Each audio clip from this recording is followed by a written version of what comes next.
Bismillahirrahmanirrahim. Assalamualaikum warahmatullahi wabarakatuh. Baik Bapak dan Ibu, sebelumnya saya mengucapkan terima kasih karena sudah menyempatkan diri untuk bisa menghadiri acara diseminasi saya, yaitu mengenai aksi nyata modul 1.4 mengenai budaya positif.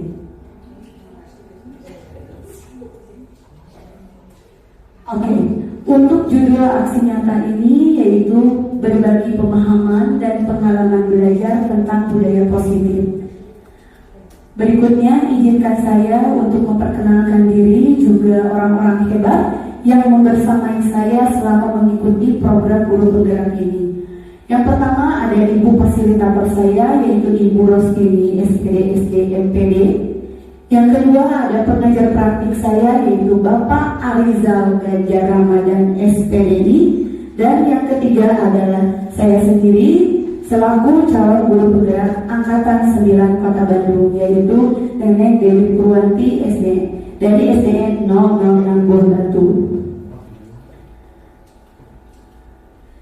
Adapun konsep inti mengenai budaya positif ini terdiri dari 6 bagian. Yang pertama ada disiplin positif dan nilai-nilai kebajikan. Yang kedua ada teori motivasi, hukuman dan penghargaan. Yang ketiga ada kebutuhan dasar manusia. Yang keempat ada 5 posisi kontrol. Yang kelima ada keyakinan kelas. Dan yang terakhir ada segitiga restitusi. Oke, mungkin di sini Ibu dan Bapak Guru sudah tidak asing lagi mengenai pembelajaran dengan paradigma baru. Pembelajaran dalam paradigma baru merupakan pembelajaran yang berorientasi kepada kompetensi dan juga pengembangan karakter sesuai yang terdapat dalam profil pelajar Pancasila. Boleh saya bertanya, apakah Bapak dan Ibu Guru di sini sudah mengenal mengenai profil pelajar Pancasila? Ada berapa dimensinya? Ada 6. Ada yang bisa membantu saya menyebutkan? Boleh, Bu Siti. Tepuk tangan Bu Siti. Bu Siti. Bu Siti.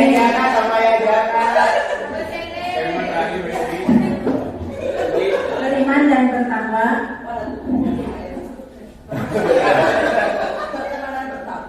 Beriman dan bertakwa kepada Tuhan Yang Maha Esa dan berakhlak mulia, berkebinekaan global, gotong royong, mandiri dan kritis. Oke. Terima kasih Ibu Siti telah membantu saya memberikan 6 dimensi yang terdapat dalam profil pelajar Pancasila. Oke, Ibu Bapak, di sini saya ingin bertanya. Jika kita mendengar kata disiplin, apa yang terlintas dalam benak Bapak dan Ibu Guru? Ya, bagaimana berarti? Oke, jadi kita sering sekali menghubungkan kata disiplin itu dengan sebuah aturan. Betul begitu Bapak dan Ibu? Betul. Mungkin ketika kita membayangkan disiplin itu tata tertib, aturan, kepatuhan, atau seringkali kata disiplin itu dikaitkan dengan pemberian hukuman jika seseorang dikatakan tidak disiplin. Seperti itu? Ya. Jika disiplin itu sebenarnya untuk disiplin positif tidak selalu harus memberi hukuman, tapi disiplin itu harus muncul dari diri siswa itu sendiri, yang merupakan motivasi intrinsik untuk melakukan sesuatu, dengan kata lain melakukan disiplin positif. Di sini ada pengertian atau istilah disiplin menurut Ki Hajar Dewantara, di mana ada kesempatan merdeka. Disitulah harus ada disiplin yang kuat. Sungguh pun disiplin itu bersifat self-disciplinary, yaitu kita sendiri yang mewajibkan kita dengan sekeras-kerasnya.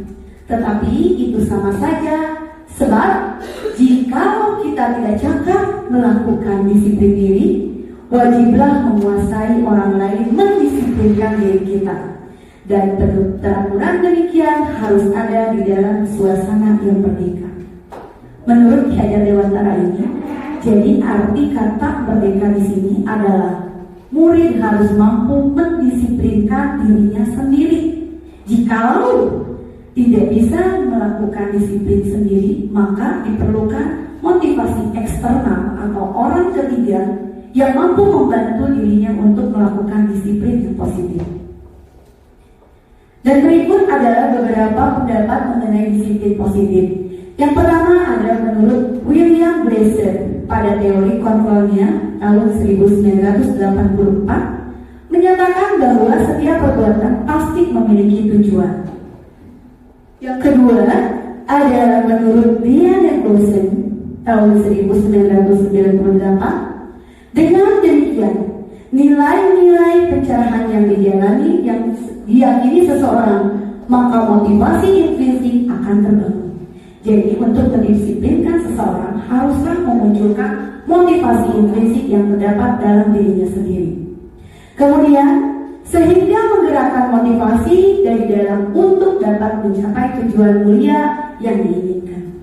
Jadi inti dari disiplin positif itu yaitu merupakan pendekatan dalam pendidikan untuk melakukan kontrol diri dan juga pembentukan motivasi intrinsik pada murid itu sendiri. Ini merupakan nilai-nilai kebajikan yang diharapkan muncul dalam diri murid ketika berhasil mendisiplinkan dirinya sendiri. Yang pertama adalah nilai-nilai kebajikan yang terdapat dalam profil pelajar Pancasila yang tadi sudah dibantu oleh Ibu Siti membacakannya. Terdapat 6 dimensi dalam profil pelajar Pancasila. Saya ulangi kembali. Yang pertama adalah beriman, bertakwa kepada Tuhan Yang Maha Esa dan juga berakhlak mulia. Yang kedua adalah mandiri. Yang ketiga bernalar kritis. Yang keempat berkebinekaan global. Kelima bergotong royong. Dan yang keenam adalah kreatif. Oke. Selanjutnya, di sini ada beberapa nilai-nilai kebajikan yang muncul menurut beberapa pendapat. Di antaranya ada pendapat dari FYP mengenai sikap murid. Ibu Tisa bisa membantu saya untuk menyebutkan nilai-nilai kebajikan yang terdapat dalam FYP tentang sikap murid. Toleransi, rasa hormat, integritas, mandiri, menghargai, antusias, empati, keingintahuan, kreativitas, kerjasama, percaya diri, dan komitmen. Oke, terima kasih Ibu Sita. Bu Tisa bisa beri tepuk tangan buat Ibu Tisa.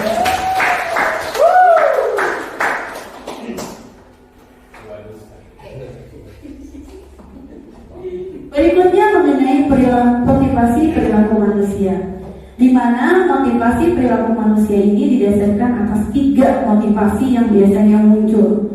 Yang pertama adalah motivasi untuk menghindari ketidaknyamanan atau hukuman. Yang kedua, untuk mendapatkan ketidakseimbangan atau penghargaan diri dari orang lain. Dan yang ketiga adalah untuk menjadi orang yang mereka inginkan dan harga diri mereka sendiri dengan nilai-nilai yang mereka percayai. Di antara ketiga motivasi ini, ada yang termasuk ke dalam motivasi internal dan ada yang masuk ke dalam motivasi eksternal atau eksplisit. Kira-kira menurut Bapak Ibu sekalian, untuk yang nomor 1, untuk menghindari ketidaknyamanan atau hukuman, ini masuknya ke dalam motivasi intrinsik atau internal atau eksternal? Coba. Untuk menghindari hukuman ketidaknyamanan, kira-kira ini berasal dari internal atau eksternal? Bagaimana Ibu Erna? Internal. Kita cek jawaban dari Ibu Erna. Dan ternyata itu adalah motivasi eksternal karena dia takut dihukum. Jadi bukan karena kesadaran dirinya sendiri. Kemudian yang kedua, di sini ada motivasi perilaku untuk mendapat ketidakseimbangan atau penghargaan dari orang lain ini untuk memperoleh penghargaan.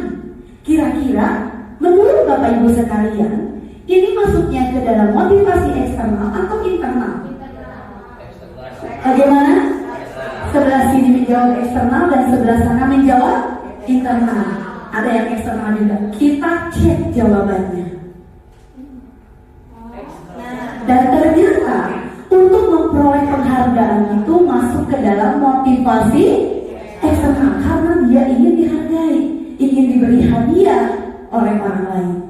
Kemudian untuk motivasi perilaku manusia yang ketiga yaitu untuk menjadi orang yang mereka inginkan dan hargai diri mereka sendiri dengan nilai-nilai yang mereka percaya. Nah, kira-kira ini eksternal atau internal? Bagaimana? Internal. Kita cek jawabannya. Ya, betul sekali. Tepuk tangan semua buat ibu bapak guru dan sini. Betul sekali. Jadi ini motivasi internal yang berasal dari dirinya sendiri karena dia ingin menghargai dirinya sendiri dan juga dengan nilai-nilai yang mereka percayai. Seperti tadi nilai-nilai kebajikan yang terkandung dalam profil Pancasila dan nilai-nilai kebajikan lainnya. Lalu ibu bapak, saya ingin bertanya lagi, apakah bapak dan ibu pernah menemukan siswa atau murid yang melakukan pelanggaran terhadap keyakinan atau kesepakatan kelas yang sudah dibuat? Apakah ada? Ada, oke, ada. Bentuk seperti apa dari pelanggarannya? Ada yang bisa membantu? Oke, Pak Sujana, boleh. Dari keyakinan kelas ada satu kata yang harus dilakukan murid ternyata belum melanggar itu tidak disiplinan waktu. Oh, disiplin waktu mungkin terlambat datang begitu Bapak. Oke. Lalu bagaimana tindakan yang Bapak lakukan terhadap murid tersebut? Tindakannya pertama kali bertanya kenapa bisa terlambat, dan kalau kita meyakini bahwa anak itu jujur, berarti kita memberikan apa istilahnya nasihat. Kalau tidak jujur ya mungkin kita lebih menambah sanksi lagi mungkin dengan cara apa? Oke, sanksi berupa apa yang Bapak berikan kepada murid tersebut? Untuk karena kita ada di sekolah mungkin yang sifatnya mendidik. Seperti? Di antaranya karena kita ada adiwiyata, mungkin kita memberikan ya membersihkan itu halaman depan kelasnya. Baik, terima kasih, tepuk tangan buat Bapak Sujana. Ya, Bapak Sujana sangat baik hati, bukan baik hati apa ya sebutnya. Jadi sebelum menjas anak itu bersalah, beliau menanyakan dulu alasan mengapa sampai anak itu kesiangan sampai akhirnya diberikan sanksi ya Pak ya, hukuman. Baik. Dan ternyata selama ini ketika kita menemukan anak yang melakukan pelanggaran baik dari tata tertib ataupun keyakinan kelas yang sudah dibuat, mungkin sebagian besar kita memberikan hukuman. Bukan seperti itu Bapak Ibu? Oke, hanya saja bentuk hukuman ini sudah sesuai tidak dengan masalah atau kesalahan yang mereka perbuat. Nah, kita di sini akan membandingkan antara perbedaan antara hukuman, kemudian ada ini konsekuensi, sebenarnya konsekuensi dan juga restitusi. Antara hukuman, konsekuensi dan juga restitusi. Yang pertama adalah hukuman. Hukuman itu tidak akan berjalan bila murid tidak takut. Terkadang karena sering anak itu diberi hukuman, paling diberi hukumannya itu. Jadi mereka cenderung akan mengulangi perbuatan itu kembali. Tapi jika konsekuensi ini memerlukan pemantauan dan pengawasan terus-menerus dari guru. Kemudian jika restitusi, ini murid belajar untuk bertanggung jawab. Jadi diberikan tanggung jawab atas kesalahan yang telah dia perbuat. Kemudian jika hukuman itu sifatnya mendorong dan konsekuensi juga mendorong, sedangkan restitusi ini mendorong munculnya disiplin positif pada diri siswa. Kemudian yang ketiga, jika hukuman dan anak akan belajar untuk menyembunyikan kesalahan, jadi anak cenderung menyembunyikan kesalahannya karena takut dihukum. Saya lebih baik tidak jujur, karena kalau saya jujur berbuat salah, maka saya akan dihukum oleh bapak dan ibu guru. Tapi jika konsekuensi ini akan mendorong anak untuk taat terhadap aturan. Dan jika restitusi, ini anak akan belajar untuk memecahkan masalahnya sendiri. dengan solusi-solusi yang dia yakini akan memecahkan masalah yang dia alami. Kemudian jika hukuman ini bersifatnya dibuat oleh guru itu sendiri yang memberikan dan juga menjelaskan hukumannya. Kemudian jika konsekuensi ini dibuat antara guru dan murid. Dan restitusi ini dibuat sendiri oleh murid. Jadi murid yang menemukan solusinya sendiri. Kemudian jika hukuman mencoba mengendalikan anak dengan penguatan positif, dan jika konsekuensi mencoba mengendalikan anak dengan penguatan positif juga, tapi jika restitusi, anak paham bahwa dirinya sendiri yang memegang kendali atas permasalahannya sendiri, juga sekaligus bertanggung jawab dan mencari solusinya sendiri. Jadi menurut Bapak Ibu, lebih baik kita memberikan hukuman, konsekuensi, atau restitusi. Bagaimana? Restitusi. Oke, sekarang saya akan menyajikan beberapa masalah. Nah sekarang saya akan meminta Ibu Bapak untuk menentukan apakah ini termasuk ke dalam hukuman, konsekuensi atau restitusi. Di sini ada sebuah kasus.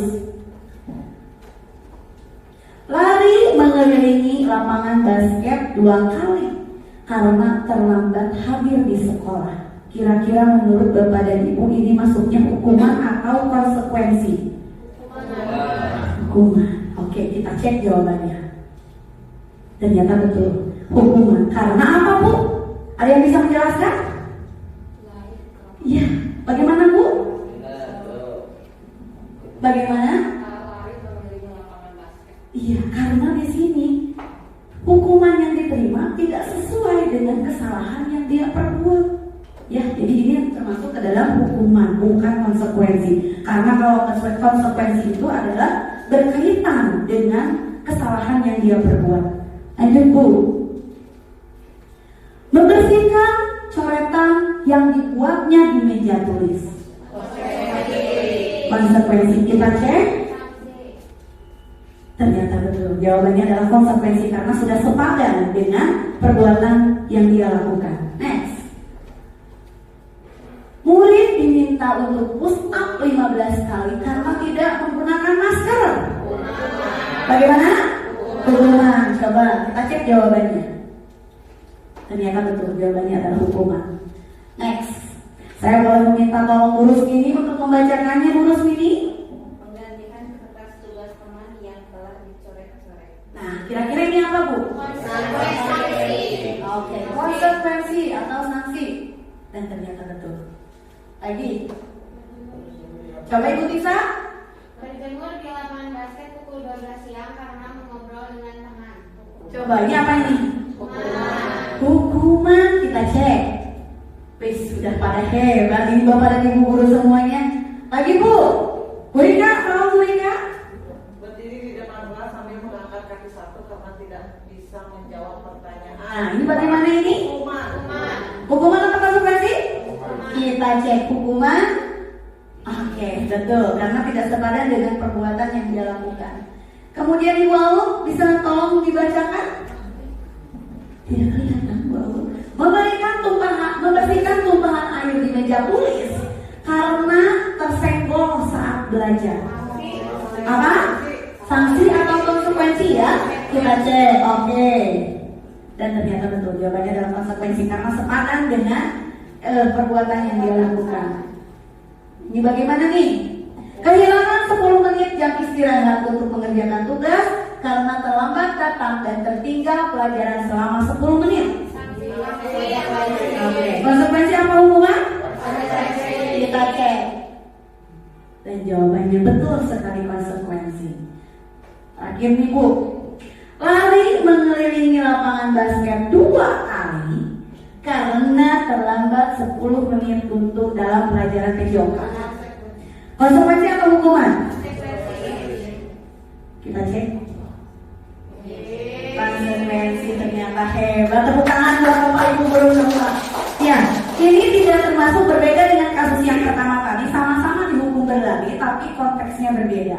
Kalau yang tadi karena dia tidak tidak datang tepat waktu. Kalau yang ini juga sama, tidak datang tepat waktu. Hanya ada hanyanya Bu di sini. Kenapa? Iya betul, karena saat pelajaran PJOK. Jadi itu berkaitan dengan kegiatan fisik anak tersebut. Ada satu lagi ternyata Bapak dan Ibu, membersihkan WC sekolah karena melakukan pensil awalnya. Betul sekali jawabannya, hukuman. Oke. Nah, tentunya Ibu dan Bapak Ibu, segala sesuatu yang dilakukan oleh manusia itu ada tujuannya. Salah satu tujuannya adalah untuk memenuhi kebutuhan dasar manusia. Biasanya orang akan menempuh berbagai cara, baik cara yang positif maupun bahkan cenderung cara negatif supaya kebutuhan ini tercapai. Nah, di sini dalam budaya positif terdapat 5 kebutuhan dasar manusia. Yang pertama ada kebutuhan bertahan hidup. Yang kedua ada kebutuhan kasih sayang, rasa cinta dan diterima. Yang ketiga ada kebutuhan kebebasan. Yang keempat ada penguasaan dan yang kelima ada kesenangan. Kebutuhan bertahan hidup ini adalah kebutuhan yang bersifat fisiologis seperti kebutuhan makan. Waalaikumsalam Bunda. Iya tidak apa-apa Bunda. Ada tamu. Iya. Enggak Bunda. Oke, yang pertama adalah kebutuhan bertahan hidup, yaitu kebutuhan yang bersifat fisiologis untuk bertahan hidup. Misalnya kalau sakit, makan, minum, tidur itu masuk ke dalam kebutuhan untuk bertahan hidup. Kemudian yang kedua adalah kebutuhan kasih sayang atau rasa diterima. Kebutuhan ini merupakan kebutuhan fisiologis, di mana kebutuhan akan kasih sayang ini adalah kebutuhan untuk bisa berkoneksi atau berhubungan dengan manusia lainnya, sehingga dia bisa memberi dan menerima kasih sayang, juga merasa menjadi bagian dari suatu kelompok. Yang ketiga adalah kebutuhan penguasaan, yaitu kebutuhan yang berhubungan dengan kekuatan untuk mencapai sesuatu menjadi kompeten. Nah, di sini kebutuhan akan penguasaan, merasa dirinya dihargai, merasa dirinya berharga, diakui, dihormati, juga membuat perbedaan dan juga mencapai prestasi. Selanjutnya adalah kebutuhan yang keempat, yaitu kebutuhan kebebasan, di mana kebutuhan kebebasan ini merupakan kebutuhan akan kemandirian, otonomi, kemudian memiliki pilihan dan mampu mengendalikan arah hidupnya. Karena di sini murid atau anak-anak cenderung lebih suka banyak bergerak dan juga ingin mencoba sesuatu yang mereka anggap menarik dan juga sesuatu yang baru mereka dapatkan. Kemudian yang terakhir adalah kebutuhan kesenangan, yaitu kebutuhan akan kesenangan, untuk mencari kesenangan seperti bermain dan tertawa. Baik Bapak dan Ibu, di sini saya ada sebuah kasus yang berkaitan dengan pemenuhan kebutuhan dasar manusia. Bimo, seorang anak TKB, selalu berlari keluar kelas menuju jalan raya di depan sekolahnya yang ramai dengan kendaraan. Kemudian tingkahnya membuat gurunya, yaitu Ibu Ani, bingung dan akhirnya beliau berlari mengejar Bimo. Ada beberapa kemungkinan jawaban yang diberikan oleh Bimo, dan berikut jawaban Bimo ketika ditanya oleh Ibu Ani. Ibu, kejar aku karena ibu guru sayang aku. Kira-kira menurut Bapak dan Ibu guru hebat, kebutuhan dasar apa yang dicoba Bimo untuk terpenuhi? Coba, kebutuhan apa? Cinta dan kasih sayang. Kita cek jawabannya. Ternyata betul.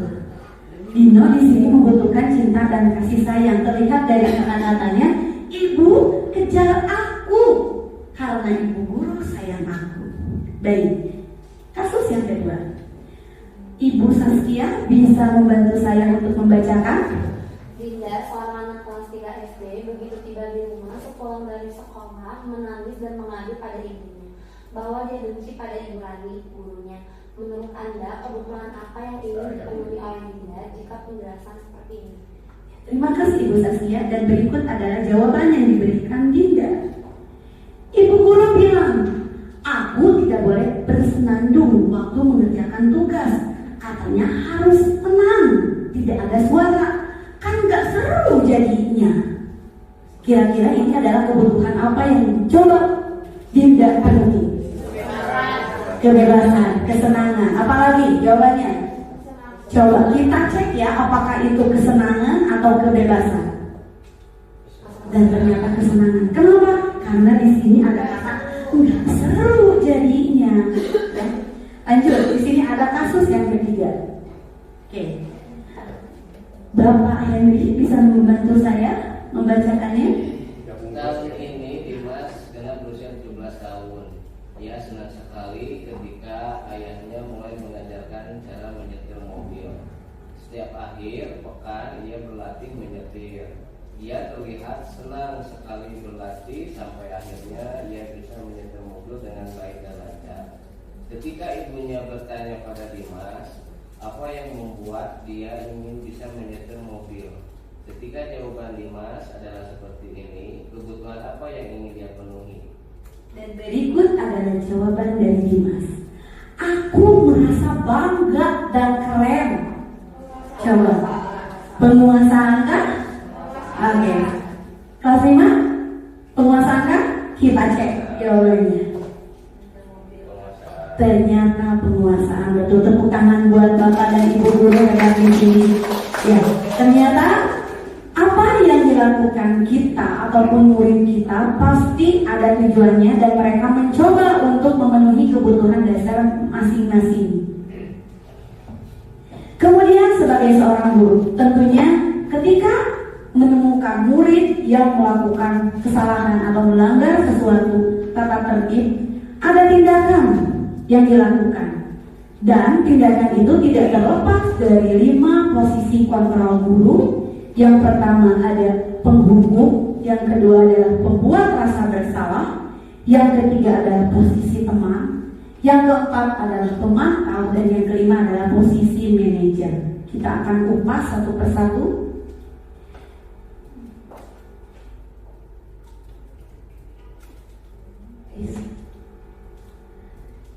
Yang pertama adalah posisi penghukum. Nah, biasanya dalam posisi penghukum ini guru melakukan hukuman baik secara verbal ataupun fisik. Semoga di sini tidak ada, dan biasanya terkesan kasar. Dan kata-kata yang diucapkannya bisa berupa yang pertama, patuhi aturanku atau awas. Kemudian, kamu selalu saja salah. Kemudian, selalu, pasti selalu, yang terakhir selesai. Kemudian guru yang seperti ini selalu percaya bahwa cara yang terbaik adalah cara dia sendiri tanpa menghiraukan apa yang dilakukan oleh muridnya. Kemudian yang kedua adalah pembuat merasa bersalah. Ini cenderung gurunya lebih lembut dan biasanya berbicara dalam keadaan hening. Tapi di hening di sini bisa mengintimidasi dan juga cenderung anak lebih merasa bersalah, bahkan tidak percaya diri dan takut akan perbuatan yang dia lakukan. Dan ini kata-kata yang sering diucapkan ketika guru berada dalam posisi kontrol sebagai pembuat merasa bersalah. Yang pertama, ibu sangat kecewa sekali dengan kamu. Ini lembut kata-katanya. Kemudian, berapa kali Bapak harus memberitahu kamu ya? Gimana coba kalau orang tua kamu tahu kamu berbuat seperti ini? Dan di posisi ini, murid akan memiliki penilaian yang buruk terhadap dirinya sendiri, sehingga murid merasa tidak berharga dan merasa dirinya telah mengecewakan orang-orang yang disayanginya. Ini posisi yang kedua. Tenang, begitu lembut dalam keheningan, tapi sedikit mengintimidasi anak karena membuat diri anak bersalah atas perbuatannya. Yang ketiga adalah posisi teman. Nah, posisi ini seakan-akan tidak ada sekat antara guru dan murid. Tapi dengan tidak ada sekatnya ini bisa membawa dampak positif, tapi justru bisa membawa dampak yang negatif juga. Oke. Dampak negatif yang ditimbulkan dari posisi teman yaitu bila suatu guru tersebut tidak membantu, maka murid akan merasa kecewa terhadap guru tersebut karena murid tersebut sudah percaya kepada guru tersebut dan kemudian akan terbersih dan berkata, saya pikir bapak atau ibu adalah teman saya. Kemudian murid akan merasa dikecewakan, juga tidak akan mau berusaha lagi. Dampak negatif yang lainnya adalah timbulnya murid yang hanya mau bertindak saat ada guru tertentu saja yang sudah dianggap dia temannya. Tetapi dengan guru yang lain dia tidak mau, sehingga dia atau murid ini cenderung tergantung pada guru tersebut. Dan berikut adalah kata-kata yang mereka ucapkan. Ayo, bantulah demi bapak ya. Kemudian, ayo ingat, tidak ada bantuan bapak selama ini. Ya sudah, kali ini tidak apa-apa, nanti ibu bantu bereskan. Ternyata posisi ini membawa dampak negatif juga bagi siswa. Selanjutnya posisi yang keempat adalah posisi pemantau. Pada posisi pemantau ini, kita hanya sebagai pengamat, yaitu mengamati dan bertanggung jawab atas perilaku orang-orang yang kita awasi. Dan pada posisi pemantau berdasarkan peraturan-peraturan dan konsekuensi. Jadi dengan kata lain, dalam posisi pemantau ini hanya mengingatkan peraturan saja, tanpa adanya solusi untuk permasalahannya sendiri. Dan berikut adalah pertanyaan yang diajukan guru ketika menjadi seorang pemantau. Peraturannya apa? Jadi diingatkan tentang peraturan. Apa yang telah kamu lakukan? Sanksi atau konsekuensinya apa?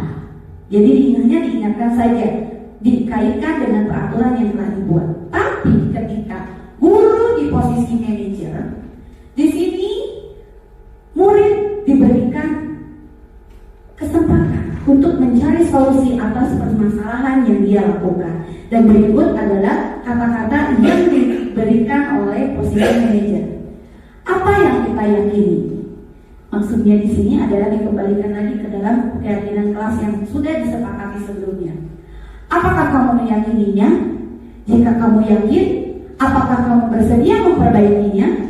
Jika kamu memperbaiki ini, hal ini menunjukkan apa tentang dirimu?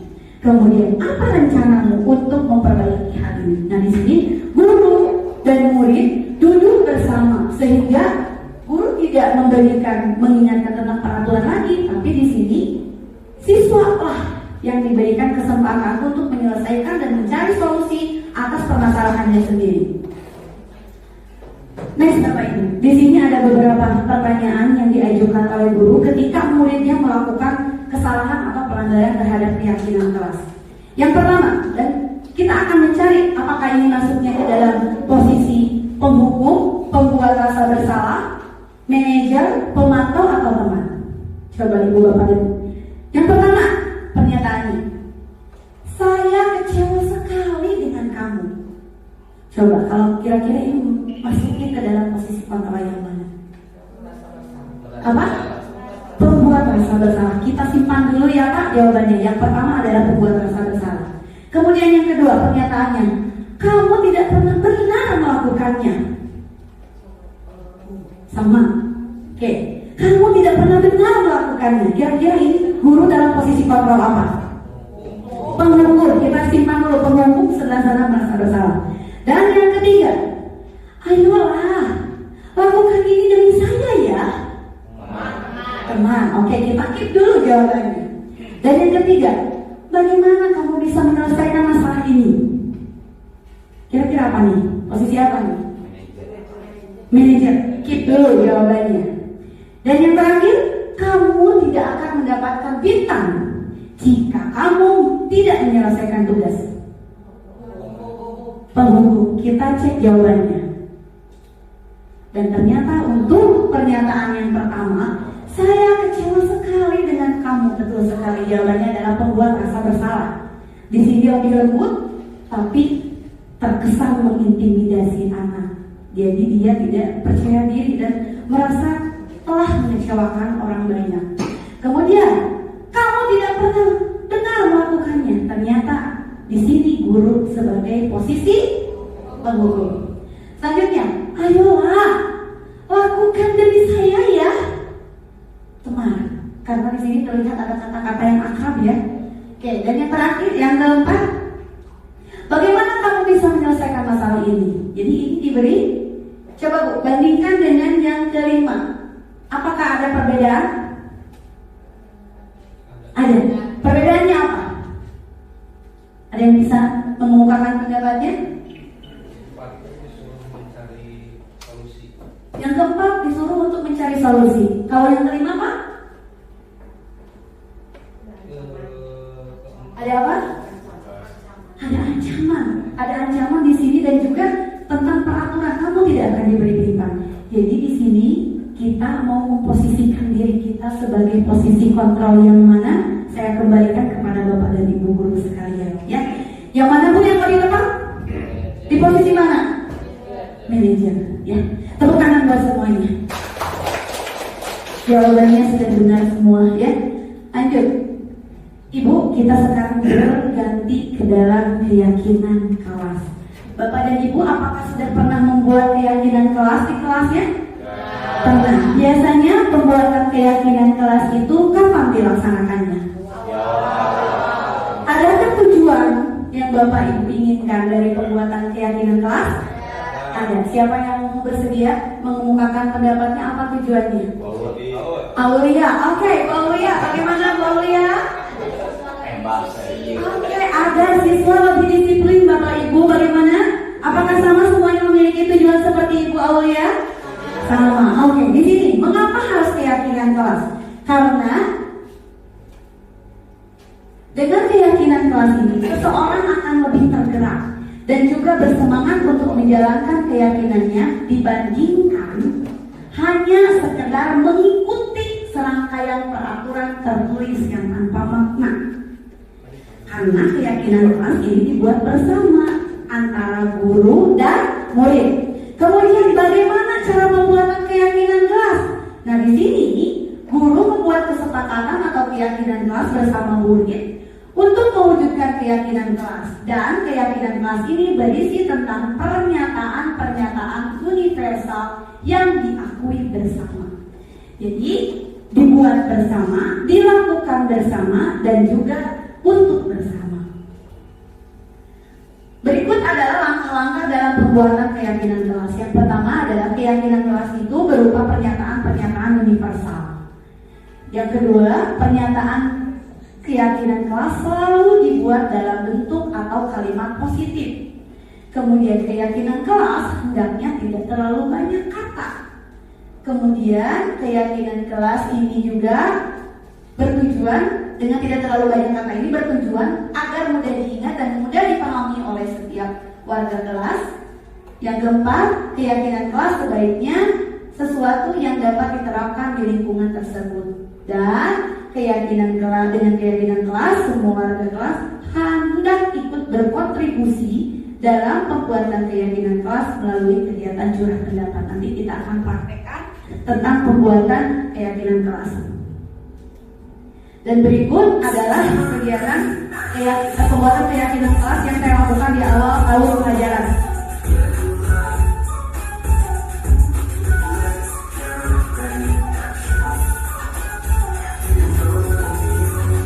Oke, di sini yang pertama kita tanya dulu, seperti apa sih kelas yang mereka impikan, yang mereka inginkan. Kemudian dari kalimat-kalimat yang mereka nyatakan kita kelompokkan mana yang sama, mana yang serupa. Kemudian kalimat itu diluruskan. Jikalau ada yang bersifat negatif, kita ubah ke dalam bentuk kalimat positif. Setelah selesai kita susun, disepakati bersama, ditandatangani, bisa berupa tanda tangan ataupun dibubuhkan cap jari, cap jempol, supaya mereka diingat bahwa ini adalah kesepakatan atau keyakinan yang telah dibuat bersama, bukan atas kehendak guru atau bukan atas kehendak sebagian murid saja. Selanjutnya mengenai segitiga restitusi. Nah, segitiga restitusi ini berkaitan dengan penyelesaian masalah yang dilakukan oleh murid, di mana segitiga restitusi adalah proses menciptakan kondisi bagi murid untuk memperbaiki kesalahan mereka sehingga mereka bisa kembali pada kelompok mereka dengan karakter yang lebih kuat. Kemudian, ciri-ciri dari segitiga restitusi yang pertama, restitusi bukan untuk memperbaiki kesalahan. Restitusi adalah sebuah perjanjian dan bukan paksaan. Selanjutnya, restitusi fokus pada solusi. Maaf, ini saya salah ketik. Restitusi fokus pada solusi dan dapat mengembalikan murid yang berbuat salah pada kelompoknya. Jadi, dengan penyelesaian masalah menggunakan segitiga restitusi, bukan guru yang menghukum atau memberikan konsekuensi kepada murid, tapi di sini murid diberikan kesempatan untuk mencari solusi atas perbuatan yang dia lakukan sendiri. Kemudian segitiga restitusi ini terdiri dari 3 langkah. Langkah yang pertama yaitu menstabilkan identitas. Dan biasanya di sini adalah kata-kata yang digunakan, setiap orang pasti pernah melakukan kesalahan. Jadi ditenangkan dulu, distabilkan dulu identitasnya. Kemudian kamu bukan satu-satunya yang pernah melakukan ini. Dan ini juga dengan menstabilkan identitas ini kembali meningkatkan kepercayaan diri siswa.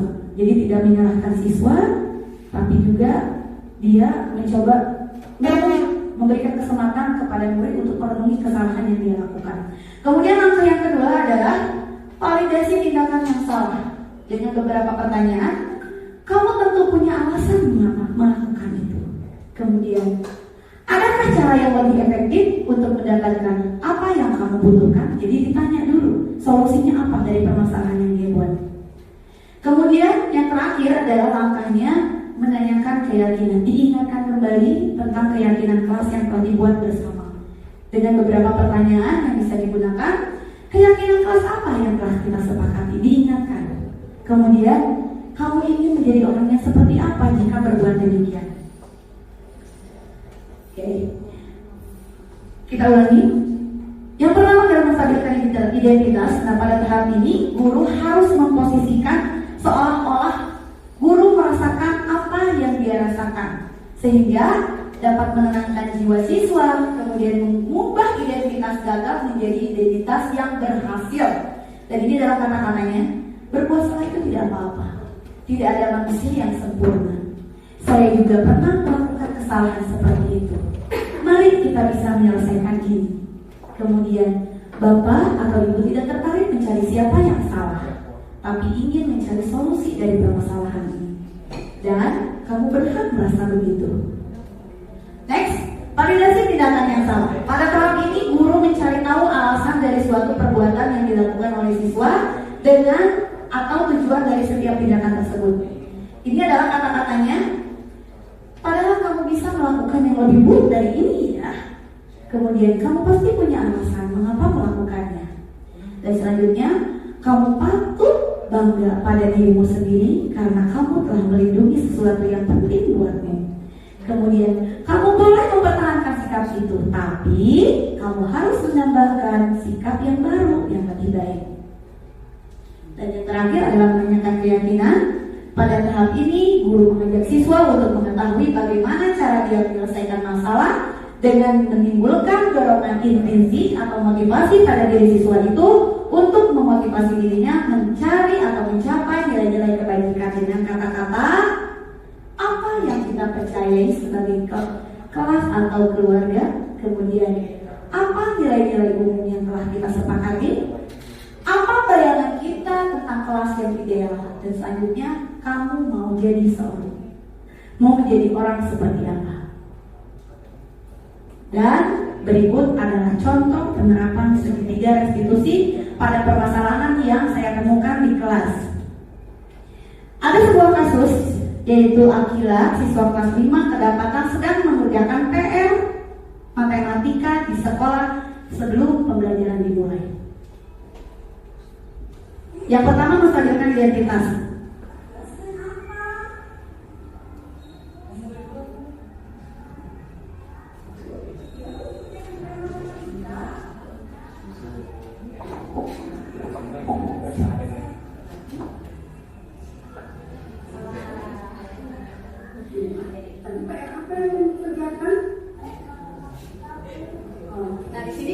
coba untuk menstabilkan dulu identitas. Kemarin ada teman kamu juga yang tidak mengerjakan PR. Next. Validasi tindakan yang salah. Ditanyakan alasannya mengapa melakukan perbuatan tersebut.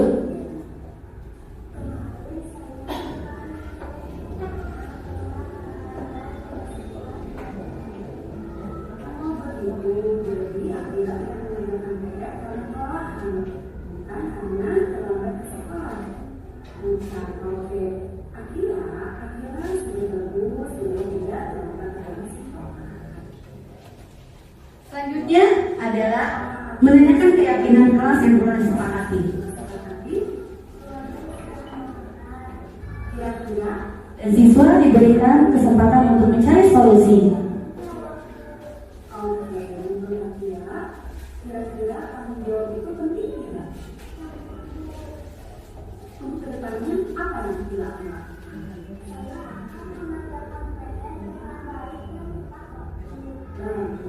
Sekarang kamu sudah memiliki kesalahan dan nanti kedepannya kamu akan menjadi orang yang seperti apa pula? Baik Ibu dan Bapak, berikut adalah penerapan segitiga restitusi yang saya lakukan terhadap salah satu murid yang mengerjakan PR di kelas tapi sebelum pembelajarannya dimulai. Dan sekarang kita akan mencoba untuk menyelesaikan sebuah permasalahan dengan menggunakan segitiga restitusi. Ibu dan Bapak, saya akan membagi Bapak dan Ibu ini menjadi 3 kelompok. Di sini ada berapa orang? 1. Yuk berhitung dulu Bapak Ibu. Dimulai dari Bapak Luki. 1, 2. Oke. Dihitung sampai 3 ya. Kita hitung sampai 3. 1, Bapak Luki. 2, 3 ulangi. 1, 3. Ibu. 1, 2, 3. 2. Oke. Untuk kelompok 1 silakan bisa bergabung mungkin di sebelah sini. Sebelah sini untuk kelompok 2 dan sebelah sini untuk kelompok 3. Silakan Bapak dan Ibu. Di sini.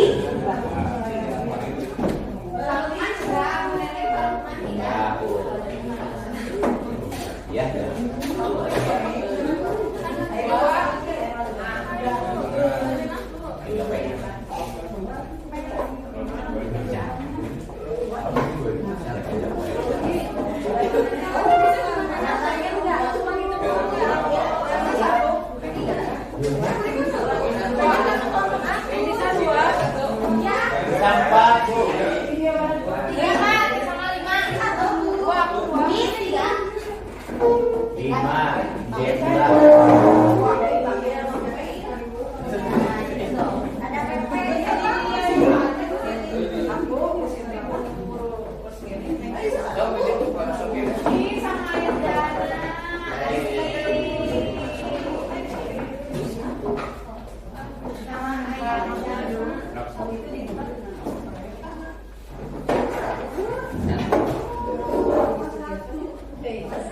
Jadi Bapak dan Ibu, di sini saya memiliki 3 buah kasus. Ada kasus A, kasus B, dan kasus C. Nanti kita akan bermain peran bagaimana pemecahan masalah untuk setiap kasus yang terjadi. Nanti di antara masing-masing kelompok akan ada 2 orang di sini yang berperan sebagai guru dan 2 orang sebagai 1 orang lagi sebagai guru dan 1 orang lagi sebagai murid. Saya akan bagikan kasusnya.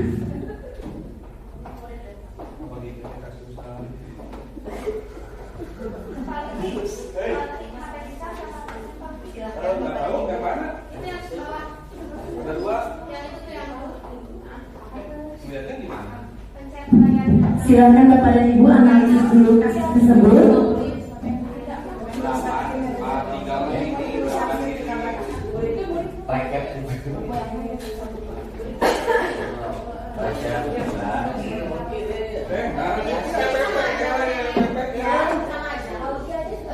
Satu di posisi murid, satu lagi di posisi guru. Nanti di antara masing-masing kelompok ada sebagai guru, sebagai murid. dianalisis dulu kasusnya berdasarkan posisi motor yang ada nanti ada yang berperan sebagai guru di peran depan sebelumnya harus dianalisis dulu kasusnya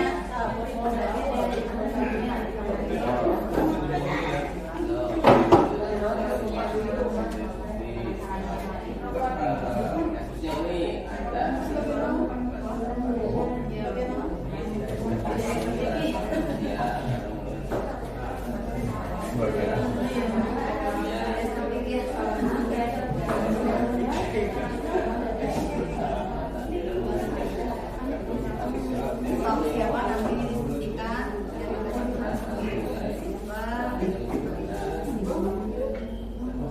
kamu jadi guru nih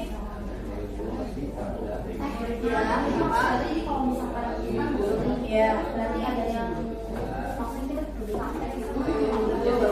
betul nanti kan tadi sudah dijelaskan bahwa untuk melaksanakan segitiga restitusi ini ada 3 langkah yang harus dilakukan. Nah, tadi sudah disebutkan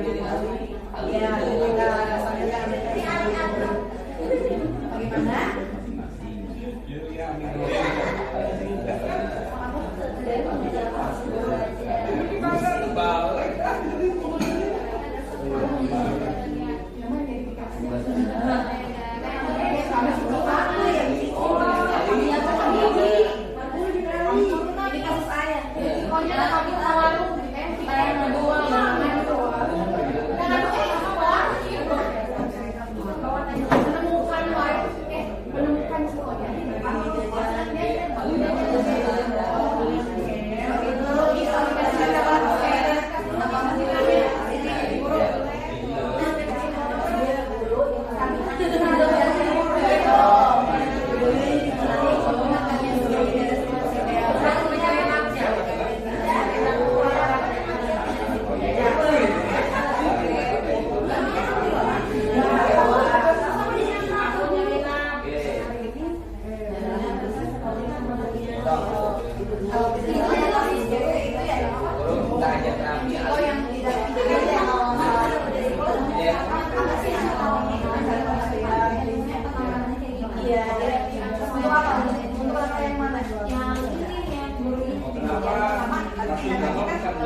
menemukan identitas jadi dibuat percaya diri dulu orangnya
Terima kasih.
nilai ulangannya berapa Amira? Nanti coba di Wih, besar aku 90. bisa ulangan. Yes. Yes. Yes. Nangis Amiranya nangis. Aku dapat 90. 90. Assalamualaikum. Ini kenapa nangis?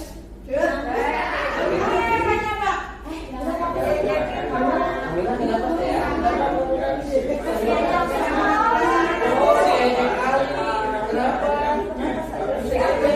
Abi, ibu dan bapak guru bisa mengenalkan acting gitu kan? Oke, dan kalau jangan sedih, jangan nangis ya. Nanti bapak akan tanya dulu ke Ali ya. Ali, ya. Kenapa? Kenapa? Alinya nakal. Kenapa itu? Nangis sih. Pak, coba harus ya. Ini rebahan Pak. Oh, di sini aja. Ali, bapak mau tanya nih.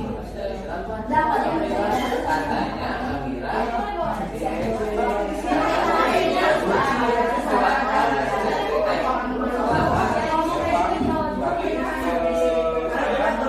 Sebetulnya saya merasa bangga karena nilai saya bisa lebih tinggi dari Amira. Oke. Nilai saya 90 dan Amira 60. Oke, yang tahu Alin sudah mendapatkan nilai bagus ya, tapi itu perbuatan yang tidak baik ya. Bapak tahu ya, seorang punya kesalahan ya. Oke, pasti ada salahnya. Bapak ingin tahu nih apa yang menyebabkan nih Alin bisa apa? Kenapa bisa membuli? Apa alasannya? Sebetulnya saya standar aja sih Pak. Karena nilai saya lebih tinggi. Terus setiap hari kan Amira biasanya lebih Iya. tinggi. Nah, hari ini saya lebih tinggi. Jadi saya bangga. Nah, dampak dari itu Amin sering nangis. Itu salah atau benar? Saya merasa salah sih Pak. Salah. Bikin Amira Iya. jadi saya minta maaf. Oke, nah kira-kira apa yang dilakukan oleh Ali. itu kan kita udah buat kesepakatannya di awal ya. Coba ingat apa kesepakatan kita? Harus saling menyayangi. Iya, itu. Iya, kita harus saling menghargai bersama, termasuk ketika pendapatan semua dirajai di bawah Ali ya. Oke, berarti solusinya apa nih? Ali harus apa? Minta maaf. Oke, kita minta yuk sekarang yuk. Oke. Tepuk tangan buat kelompok 1. Iya. Sudah terlihat ya Bapak Ibu, sudah ada 3 langkah yang terdapat dalam segitiga institusi, di mana di sini Bapak Henry berperan sebagai Bapak Guru. Yang pertama langkahnya yaitu menstabilkan dulu identitas, yang kedua adalah validasi tindakan yang salah, dan yang ketiga adalah diingatkan kembali ya, mengenai keyakinan yang telah dibuat. Oke, selanjutnya mangga kelompok 2 atau kelompok 3 mana yang sudah siap? Kelompok 2, oke. Tepuk tangan buat kelompok 2. Yo. Boleh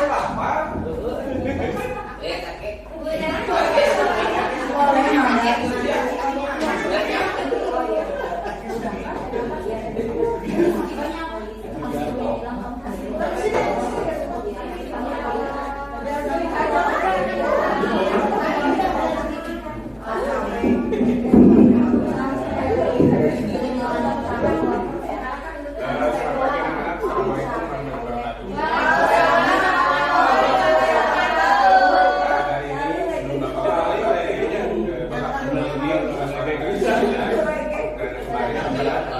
Informasi dari rekan Bapak Guru bahwa ada seseorang yang suka keluar masuk ketika di kelas langsung ke WC lagi untuk berlatih. Dan untuk hari ini silakan yang namanya Pak Bita dan ke depan. Iya Bapak, Siapa apa? Bita? Oh iya boleh. Ya Pak, ini siapa dulu Pak? Iya Bapak, kenapa? Ini kemarin Bapak ada informasi dari rekan Bapak. Jadi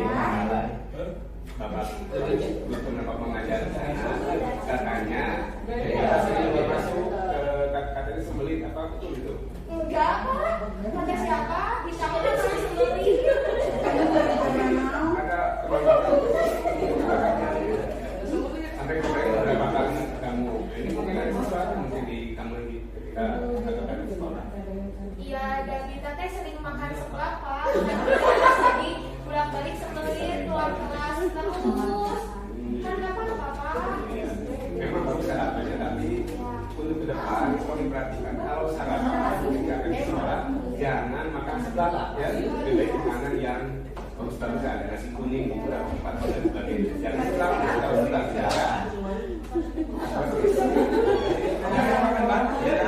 Barang saya keluar masuk kan kita sudah bersama-sama membuat kelas. Nah itu nanti kalau diulangi lagi ya Bapak akan sepakatkan bersama sering masuk keluar masuk kelas masuk presiden dan sebagainya itu mungkin sering mengganggu pembelajaran kan. Tapi kalau sebenarnya saya mau jujur, sebenarnya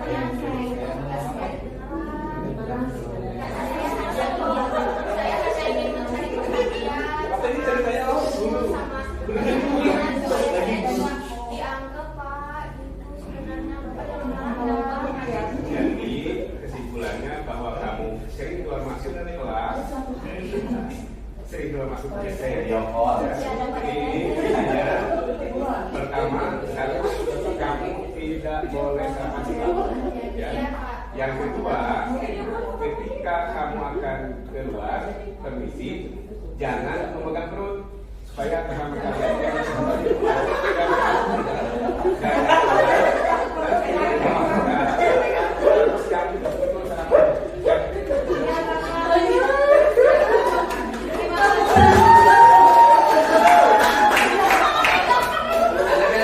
Coba kita sedikit merefleksi nih Bapak dan Ibu. Bermain peran berkait masalah. Coba, oke Bapak dan Ibu, guru yang sebentar kelompok tiga. Coba kita akan sedikit refleksi dari kedua penampilan baik dari kelompok yang pertama ataupun kelompok yang kedua. Apakah sudah tampak terlihat penyelesaian masalah dengan menggunakan segitiga restitusinya? Bagaimana? Kita refleksi dulu nih dari kelompok satu yang tadi tidak berperan sebagai bapak dan ibu guru, bagaimana pendapatnya? Ya sudah sesuai dengan Langkah.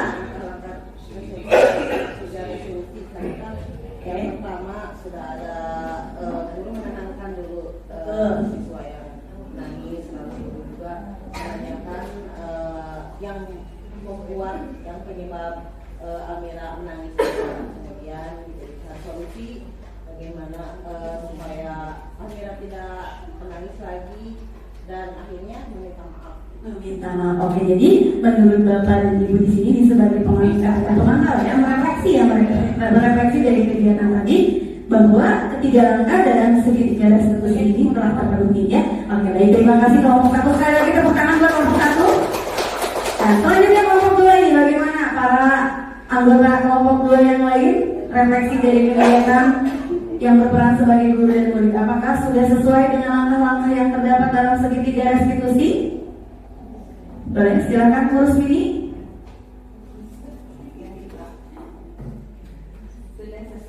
Oke, sudah sesuai. Oke ya. Oke, baik. Terima kasih. Tepuk tangan buat kelompok dua.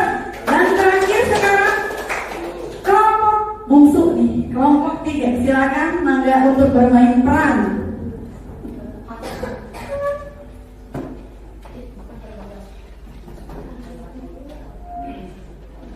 Oh, ini semuanya bermain peran, ini ada sesatu.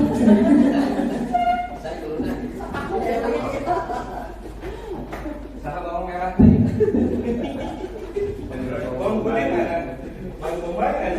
Wah, benar-benar ini seperti nyata dan membawa sapu yang sesungguhnya.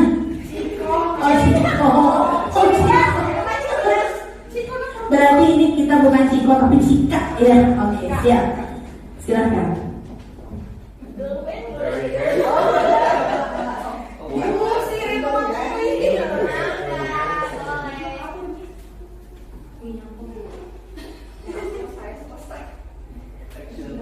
Mau kemana Ciko? Mau beresin Ciko? Ciko mau kemana? Ya mau pulang. Ini ada bunda aja. Di mana mulus? Mau balik lagi.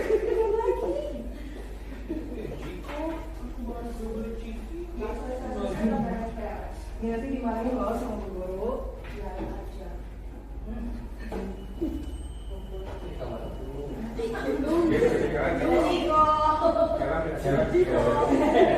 Ciko handphone Ciko. Assalamualaikum. Blok. Oh, yang tiketnya cuma berdua. Yang lainnya mana? Yang pikirnya harusnya bertiga. Saya, Kia, sama Ciko.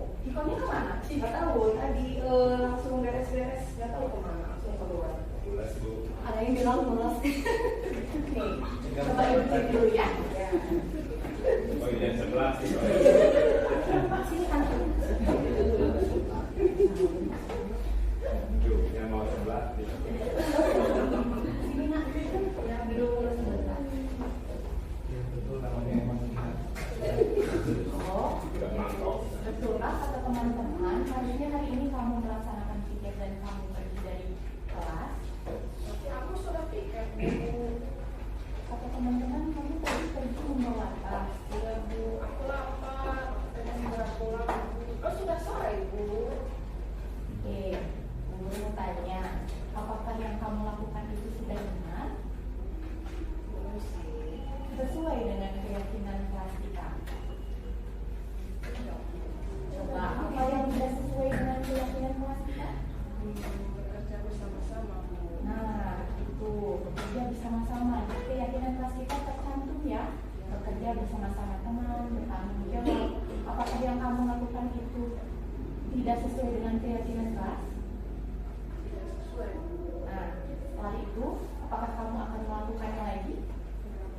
Tapi aku lapar, Bu. Ya, setelah kamu melakukan kamu boleh sekarang kamu boleh pulang. Nanti kamu boleh masuk.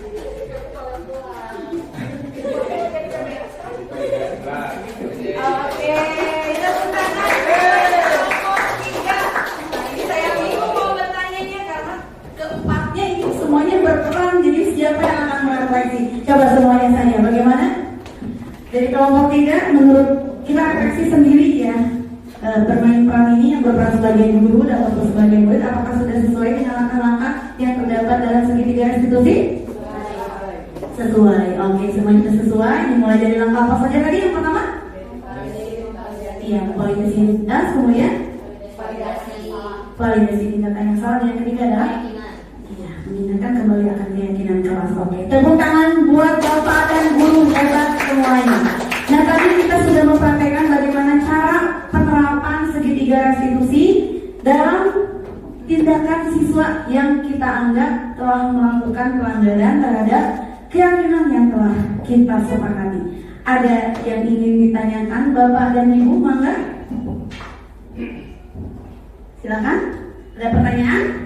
Kalau tidak ada, mari kita tarik kesimpulan dari kegiatan yang kita lakukan hari ini. Tadi kita sudah membahas yang pertama mengenai apa? Disiplin positif. Nah, di mana dalam disiplin positif ini bukan kita yang harus mendisiplinkan orang lain, tapi kita yang harus mendisiplinkan diri sendiri melalui motivasi internalnya. Ya. Yang kedua, kemudian tadi kita sudah belajar tentang motivasi eksternal juga. Ada apa saja tadi? Motivasi eksternalnya yang pertama untuk mendapat apa? Penghargaan, ya. Yang kedua adalah karena takut diberi sanksi atau hukuman. Dan tadi juga kita sudah membedakan bagaimana itu sanksi, hukuman, konsekuensi ataupun restitusi. Dan silakan nanti juga dipraktekkan mengenai pembuatan keyakinan kelas jika belum membuat. Tapi seharusnya keyakinan kelas itu adalah dibuat saat awal pembelajaran, ya. Kemudian selanjutnya dalam permasalahan ada kebutuhan dasar juga. Coba saya mau tanya, siapa tadi yang masih ingat kebutuhan dasar itu ada berapa? Ada berapa? Yang pertama ada kebutuhan akan bertahan hidup. Yang kedua kasih sayang. Yang ketiga apa? Kesenangan. Yang keempat kebebasan dan penguasaan. Oke, sangat pintar sekali Ibu Bapak dan Guru hebat semuanya. Kemudian saya ingatkan kembali mengenai 5 posisi kontrol guru. Ada apa saja? Pemukul, teman, manajer, pemantau, satu lagi, pembuat rasa bersalah. Dan yang terakhir barusan kita praktekkan adalah mengenai penerapan segitiga restitusi. Ada berapa langkah? 3 langkah. Oke, yang pertama menstabilkan identitas. Yang kedua validasi tindakan yang salah. Dan yang ketiga menanyakan keyakinan. Alhamdulillah sudah khatam. Semoga dengan apa yang saya sampaikan di sini mengenai budaya positif dapat Ibu terapkan di kelasnya masing-masing atau di sekolah kita tercinta di SDN 006 Buah Batu. Boleh Bangga, silakan bagaimana? Untuk keyakinan kelas, kebetulan saya mengajar kelas 1. Kalau untuk keyakinan kelas dilakukan pada awal semester pertama, kayaknya kalau di kelas 1 belum bisa ya. Jadi kalau dilakukan sewaktu semester 2 tidak apa-apa. Tidak apa-apa Ibu, karena kan kita tahu kondisinya bahwa kelas 1 itu mungkin ada sebagian siswa yang sudah bisa membaca atau justru belum sama sekali. Itu kita tidak bisa memaksakan jika kondisinya seperti itu. Itu mungkin untuk kelas 1 bisa kondisional. Jadi tergantung kondisi siswanya begitu. Tapi berlainan dengan siswa kelas atas ini kan sudah bisa gitu sendiri. Oke, Mangga ada yang lain? Silakan. Boleh Bapak? Andai kata di kelas saya memiliki siswa yang kebutuhan khusus untuk menerapkannya seperti itu. Menerapkannya dalam hal apa? Misalkan dalam keyakinan kelas. Pembuatan. Ya, cara si anak biar mengikuti keyakinan kelas tersebut. Karena dalam unsurnya ya mungkin ABK itu agak banyak jenisnya. Saya sebutkan aja salah satunya mungkin bukan keterbelakangan apa namanya?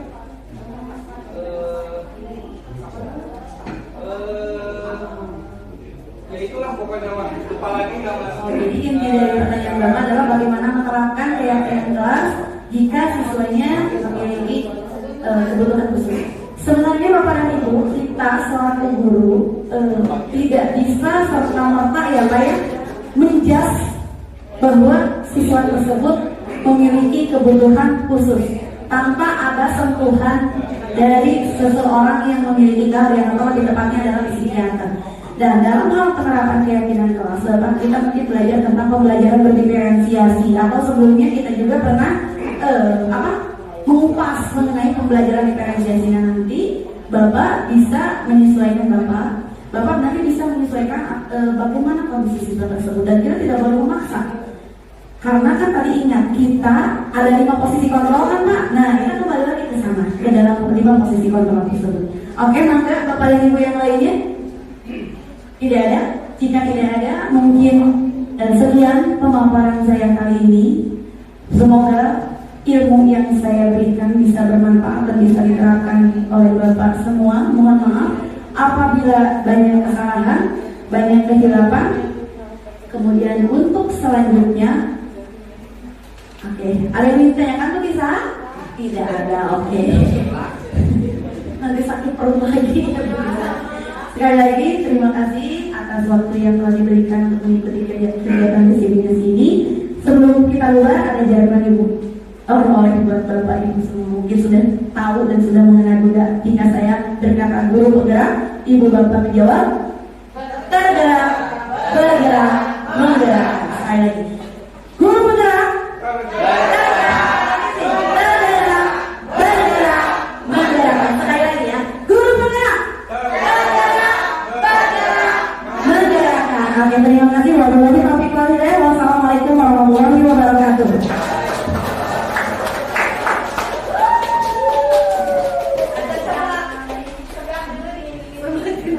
Stop ya Pak? Boleh, bapaknya.